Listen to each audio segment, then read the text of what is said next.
The minister started the week brandishing weapons in Parliament made by teenagers inside WA's notorious Unit 18. By Friday, he'd struck a different tone. Cleveland should be alive today. The fact he is not is without question a devastating tragedy. Put simply, we let him down. Unit 18 inside an adult maximum security prison was supposed to be a temporary facility to house the state's most challenging juvenile detainees after major riots at Banksia Hill.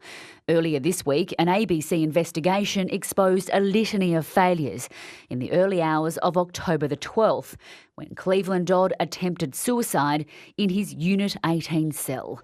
After initially praising the response of officers, the minister has released an interim report confirming Cleveland Dodd twice told officers on the night he was going to commit suicide and how he'd do it. He shouldn't have been in the cell with a damaged vent as it posed a suicide risk. The officer who found him wasn't carrying a radio. That officers inside the control room were resting or watching movies, and that the officer in charge of Unit 18 showed a lack of urgency in responding. Individually, none of these things are acceptable. Collectively, they are disturbing and confirm the need for significant cultural change. Exactly what that cultural change will be remains unclear.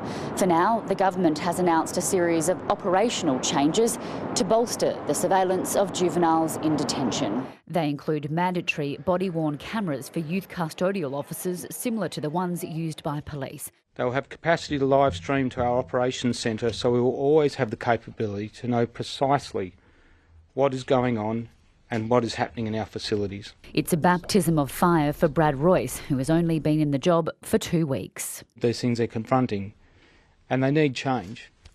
And it's quite simple, but I'll work with the team. The problem is these are children and young people with really complex needs, and the cultural shift needs to be an understanding.